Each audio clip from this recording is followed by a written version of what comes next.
Hello guys, welcome to my new blog. আজকে আমরা চলে এসেছি দুর্গাপুর ব্যারেজে। আমাদের সঙ্গে রয়েছে রনিত, বসন্তদা রয়েছে, বাপন রয়েছে।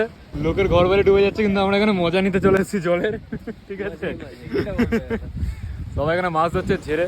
সবাই মনে হচ্ছে এখানে মাছ ধরার জন্য পুরো সকাল দিয়ে চলে এসছে বড় বড় জাল নিয়ে, কিন্তু মাছ পাইনি মনে। বসন্তদা, এখানে মাছ ধরতে গেলে একমাত্র একটাই জিনিস লাগবে। কি লাগবে? সেটা হচ্ছে জল। কতগুলো গেট ছেড়েছে?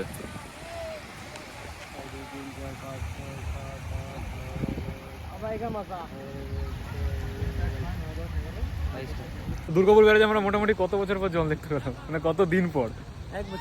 এক বছরের বেশি। মোটামুটি 1 বছর পর জল দেখতে পেলাম। যে টাইমে দেখতে পাই সেই টাইমে পরে দেখতে পাচ্ছি। তার দিয়ে বড় কথা, এই সাইডে লোক আসছে কতদিন পর দেখা গেল। সবাই বিসর্জন ঘাটে যেত, ঠিক আছে, কিন্তু এই সাইডে এখন লোক এসেছে যেহেতু জল ছেড়েছে বলে। আরে আসতে দিত না, সেটা আলাদা কথা। কেমন আছে, কতগুলো মাছ পাওয়া যাবে? 4টে থেকে 5টা। 5টা মাছ বল। জাল ফুটো মাছ বেরিয়ে গেছে, বেশি আসেনি। জাল ফুটো মাছ বেরিয়ে গেছে, বাপন বল। ওর ঘাড় ফেটে আছে জাল। মোটামুটি 2-4 জন মিলে জালটা টানছে, মনে হচ্ছে অনেক বড় মাছ আছে। টান টান, জালটা অনেক বড় হবে। এখান দিয়ে শুরু হয়েছে, ওইখানে শেষ হয়েছে। বাপ রে বাপ, কেউ মাছ ধরছে, কেউ নারকেল পেয়েছে। ঠিক আছে, দাদা নারকেল পেয়েছে, খুশিতে নারকেল ফাটিয়ে খাচ্ছে। দাদা নারকেল পেয়েছে, তো কত বড়। বাবু নারকেল চেয়ে খাচ্ছে, ঠিক আছে। বড় হয়ে যাবে তবুও স্বভাব যাবে না, বসন্তদের কিচ্ছু করেন না। ভালো নারকেলটা দেখি। না মিষ্টি আছে নারকেলটা। পুজো দেওয়া নারকেল, মানে গেট ছেড়ে তারপর এসছে নাকি? শ্মশানের পুজো দেওয়া নারকেল জলে ভেসে এসছে, সবাই ভেঙে খাচ্ছে। তো এখানে জালটা অনেক দূর নিয়ে চলে এসছে, ঠিক আছে, জালটা দেখার জন্য এখানে এত ভিড়। বসন্ত, কত কিলো মাছ উঠবে?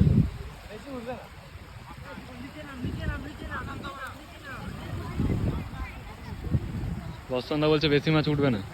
তাহলে পাপিটা বলে দিয়েছে আমরা সাপ উঠবে এবার জালটাতে। জালে এখন বড় বড় মাছ পাওয়া যাচ্ছে। দাদার একটা ধরেছে।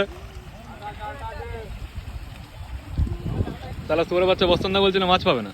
আরে একটা দুটো পাবে না, এটা কোন বললাম বে, বলছি বেশি উঠবে না। নন্দেজ না বেশ।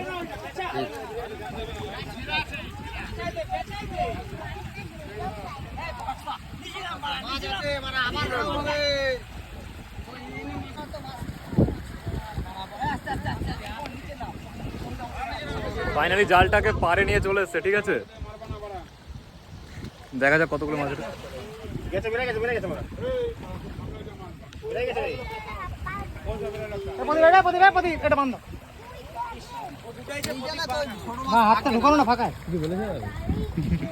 বসন্ত কিন্তু বলেছিল যে বেশি মাছ হবে না, তাহলে পাপিটা বলে দিয়েছে আর মাছ হবে না।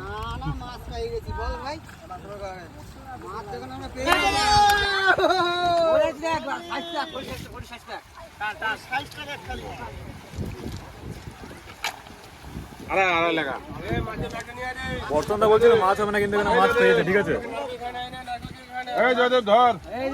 বাপন নারকেল নিনে। জালটা টানাটানির পর মাত্র 4 পিস মাছ পেয়েছে, বড় বড়, বেশি মাছ হয়নি। তাহলে রনিতের কথা সত্যি হলো, রানুর কথা সত্যি হয়ে গেছে। আর এখানে বাচ্চাগুলো কাদা কেটে পুঁটি মাছ ধরছে। উপর দিকে আছে, ওপর দিকে জলটা কতটা ছেড়েছে দেখা যাবে। আমরা এখন যাবো ওপর দিকে। এরা এখানে খাল কেটে এইটাকে ভরার জন্য পুরো দায়িত্ব নিয়ে নিয়েছে। কাটতে থাক। আমরা এখন যাচ্ছি ব্যারেজের ওপরে, ঠিক আছে, ওপরে যাওয়ার জন্য। সেই পুরনো রাস্তা, এখান দিয়ে পরে গান মারাবো, জলে ডুবে যাবো, কেউ খোঁজও পাবে না। যাওয়া যাবে না নিচে না, মেন রাস্তা দিয়ে চলে। তো অনেকক্ষণ ধরে হাঁটাহাঁটির পর আমরা চলে এসেছি ফাইনালি ব্রিজের ওপরে। আর ওপরের দিয়ে যা মনে হচ্ছে জলটা ওপর দিয়ে উঠে আসছে, ব্রিজের ওপরেও এতটা ভিড় রয়েছে।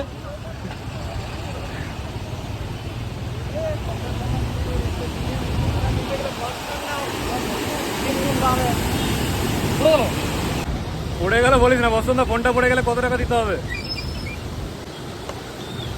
বসন্ত, ফোনটা পড়ে গেলে কত টাকা দিতে হবে? ব্রিজের ওপরে এখন প্রচুর ভিড় রয়েছে শুধুমাত্র জল দেখার জন্য। রানু কি মনে হচ্ছে সব থেকে বেশি জল মনে হচ্ছে এই গেটটাতেই ছেড়েছে। দেখে যা মনে হচ্ছে সব থেকে বেশি জল আমাদের এই এটা কত নাম্বার গেট হবে? দেখছেই না মনে বলা এটা কত নাম্বার গেট? পুরো সব থেকে বেশি জল মনে হচ্ছে এইখানেই ছেড়েছে, ঠিক আছে, এই গেটটা।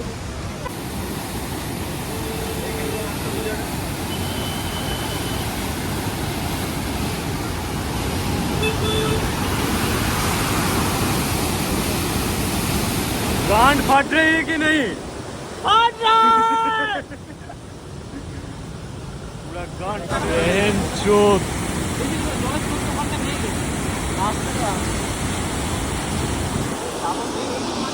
বাবন ওইখানে নেমে যদি মুখে আসতে পারে তাহলে মানবো তুই ছেলে।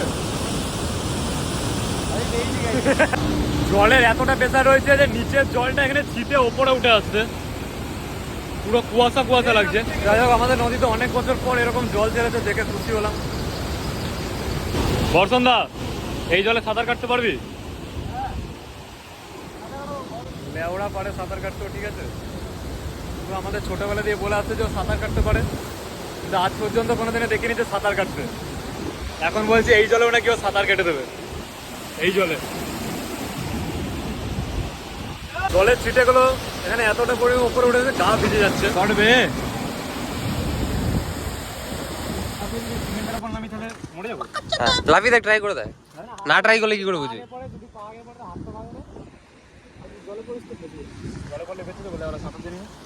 মানে ততক্ষণ আমি লাভ আরে ভাই অত কোয়ারি কি ট্রাই করে দেখ। আমি কিন্তু লাফিয়ে দিলে লাফিয়ে সাঁতার কেটে আমার চূড়ান্ত পারি। ওই জন্য আমার জায়গা আছে না বোকা ছোট, তুই তখন নামতে নামতে আমি মরে যাবো। তুই লাফিয়ে যাবি না বল। গাইস ব্যাচেলারদের ইম্পর্টেন্ট ডিসকাশন হচ্ছে। আমরা ব্যারেজ থেকে নেমে চলেছি পার্কে ঘুরতে।